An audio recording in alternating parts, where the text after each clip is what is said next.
En el nombre del Padre, y del Hijo, y del Espíritu Santo. Amén. Queridísimos oyentes, a continuación escucharán una meditación de un texto de uno de los padres de la Iglesia. Pero antes de comenzar, quiero recordarles qué es meditar y quiénes fueron los padres de la Iglesia.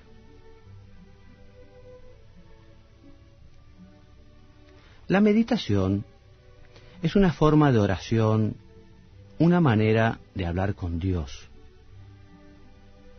Los comentarios que escucharán quieren convertirse en una ayuda para que puedan comunicarse con el Señor en una charla filial, cercana y cariñosa. ¿Y quiénes fueron los padres de la Iglesia? Fueron pastores, obispos, en su mayoría, que vivieron los primeros siglos de la Iglesia.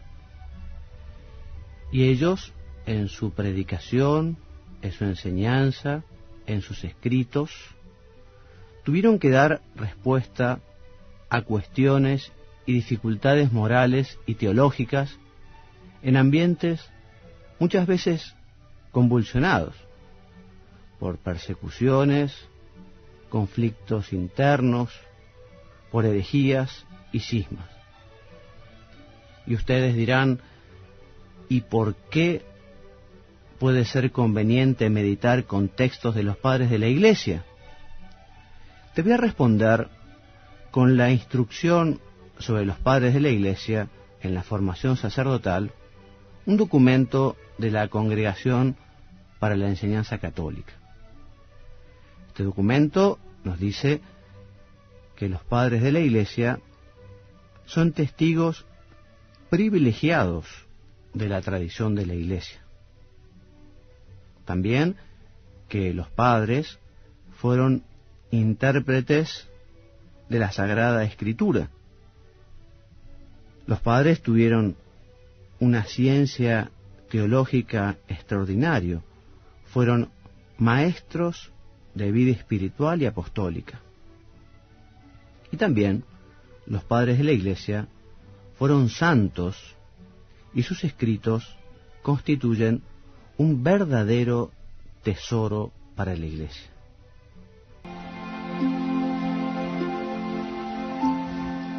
Queridos amigos, vamos a comenzar hoy a meditar algunas obras, algunos párrafos, algunos textos de San Agustín, este padre de la Iglesia singular, cuya vida resumiremos a continuación. San Agustín nace en Numidia, en Tagaste, al norte de África, hacia el año 354. Su padre era pagano, pero su madre cristiana. Su madre, Santa Mónica, le enseñó a amar a Jesucristo, y este cariño se mantuvo siempre vivo en su corazón como un rescoldo, incluso durante largos años en los que estuvo lejos de Dios, enredado por las pasiones del espíritu y de la carne. Con solo 17 años, Agustín fue enviado a Cartago para dedicarse al estudio de la retórica. La lectura del Hortensio de Cicerón despertó en su alma la sed por el conocimiento de la verdad. Comenzó entonces su larga peregrinación por diversas escuelas y sectas que fue abandonando, porque ninguna de ellas daba una respuesta convincente a sus preguntas.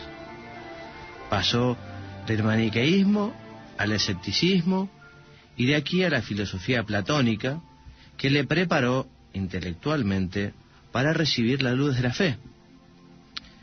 Se hallaba entonces en Roma, donde se había establecido en el año 383 por motivos de trabajo. Al año siguiente fue llamado a Milán para ocupar un puesto como maestro de retórica. Los años de Milán fueron decisivos para la conversión de Agustín. Fue la predicación de San Ambrosio, con su exégesis alegórica, la que le hizo descubrir grandes verdades encerradas en la Sagrada Escritura, a las que entonces había tenido en poca consideración. Pero el golpe definitivo lo recibió mientras meditaba en el jardín de su casa, cuando al abrir las Escrituras, obedeciendo a la voz de un niño, de un ángel, que le decía: toma y lee, tole et lege, y tropezó allí con el texto de San Pablo a los Romanos, capítulo 13, versículos 13 y 14, en el que el apóstol invita a dejar de una vez el hombre viejo para revestirse de Cristo. Inmediatamente se trasladó a una finca para prepararse bien al bautismo que recibió en la vigilia pascual del año 387. Fue en el año 391 cuando, de un modo inesperado, el obispo Aurelio y el pueblo de Hipona le exhortaron a recibir el sacerdocio. Agustín condescendió y 4 años después, el mismo Aurelio lo consagró como obispo y sucesor suyo. Su actividad episcopal estuvo en gran parte dirigida a defender la fe contra diversas herejías como el maniqueísmo, el donatismo y al fin de su vida el pelagianismo. Para combatir estos errores, redactó sus más grandes tratados.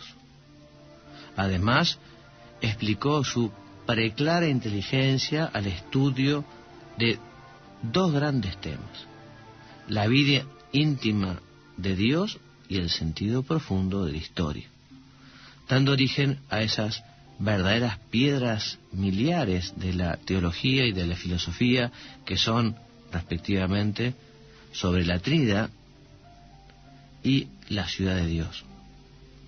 En las Confesiones nos ha dejado una autobiografía que constituye una verdadera plegaria de agradecimiento a Dios. Los soliloquios constituyen una encendida conversación del alma con su Señor. Nos han llegado más de 500 homilías predicadas de viva voz, entre las que se incluyen las narraciones sobre los salmos, el comentario al Evangelio de San Juan y los sermones, título con el que los estudiosos han agrupado los 363 discursos aislados considerados auténticos. Estas homilías son de un contenido riquísimo, pues abrazan todos los temas de la doctrina y de la vida cristiana y sirven de precioso comentario a sus grandes obras dogmáticas y exegéticas. Constituyen un modelo de elocuencia clara a la par que profunda, vivaz e incisiva, que tiene la virtud de poner al pueblo cristiano en contacto inmediato con las escenas del Evangelio, de las que extrae siempre una aplicación práctica para la vida diaria. San Agustín murió el 28 de agosto del año 430 en Hipona, cuando los vándalos se encontraban a la puerta de la ciudad. La muerte le encontró, como siempre, ocupado en el cuidado de su grey y en la defensa y exposición de la fe católica. Y ahora les leeré un sermón, concretamente el número 80, que nos habla de cómo tenemos que pedir a Dios. Nos habla de cómo debe ser nuestra oración de petición. Y dice así el santo: pedid y se os dará. Y para que no te imagines que había recomendado la oración como de pasada, añadió: buscad y hallaréis. Y para que ni siquiera pienses que lo dijo por decir, concluyó: llamad y se os abrirá. Dios quiere que para recibir se pida, y para hallar se busque, y se llame para poder entrar. Pero si ya el Padre sabe de qué tenemos necesidad, por qué pedimos, por qué buscamos, para qué llamamos, porque pidiendo y buscando y llamando nos fatigamos en hacerle saber lo que ya conoce antes que nosotros. Pues tú pide y busca y llama también para comprender esto. Si la puerta está cerrada, no es como para decirte que le dejes en paz, sino para estimularte. Hermanos míos, debemos exhortaros a la oración, y nosotros, junto con vosotros. Ante los muchos males de estos tiempos, nuestra única esperanza reside en llamar por la oración, en creer y tener fijo en el corazón que tu Padre rehúsa solo lo que no te conviene. Tú conoces tus deseos, pero lo que verdaderamente te conviene, solo Él lo sabe. Imagínate que ahora estás enfermo y en las manos de un médico. Pues verdaderamente esto es lo que sucede, ya que toda nuestra vida es enfermedad sobre enfermedad, y una larga existencia no es sino una enfermedad larga. Figúrate pues, enfermo y sometido a un médico. Te ha venido el deseo de pedirle que te deje tomar vino, y vino nuevo. No se te prohíbe porque a lo mejor no te perjudica, incluso puede hacerte bien. No temas, pídelo sin miedo y sin tardanza. Pero no te enfades si te lo rehúsa, no te aflijas. Si esta confianza muestras en el hombre que cuida tu cuerpo, no has de tenerla mayor en Dios, médico, creador y reparador de todo tu cuerpo y de toda tu alma. Hay dos suertes de beneficios, los temporales y los eternos. Los temporales son la salud, la hacienda, el honor, los amigos, la casa, los hijos, la mujer y las demás cosas de esta vida en la que andamos como viajeros. Considerémonos, pues, en un mesón donde somos caminantes que han de proseguir más allá y no dueños. Los beneficios eternos son, en primer lugar, la vida eterna, la incorruptibilidad del cuerpo y del alma, la compañía de los ángeles, la ciudad del cielo, la corona inmarcesible, un padre y una patria, aquel sin muerte y ésta sin enemigo. Hemos de ansiar estos bienes con vehemencia y pedirlos con perseverancia, menos con largos discursos y más con anhelos sinceros. Siempre ora el deseo aunque la lengua calle. Siempre oras si deseas siempre. ¿Cuándo languidece la oración?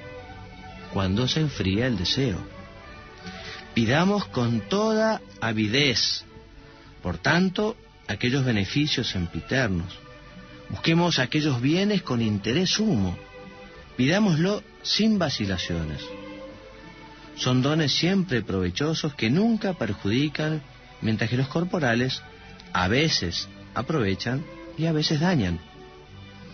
A muchos hizo bien la pobreza y causó mal la riqueza. A muchos les aprovechó la vida privada y les hizo daño el encumbramiento de los honores. También algunos sacaron provecho del dinero y de los altos puestos, quienes los usaron bien, pero quienes los usaron mal salieron con daño por no habérseles quitado. En resumen, hermanos, pidamos los bienes temporales discretamente y tengamos la seguridad, si los recibimos, de que proceden de quien sabe que nos conviene. Pediste y no recibiste. Fíate del Padre. Si te conviniera, te lo habría dado. Juzga por ti mismo. Tú eres delante de Dios, por tu inexperiencia de las cosas divinas, como tu hijo ante ti, con su inexperiencia de las cosas humanas.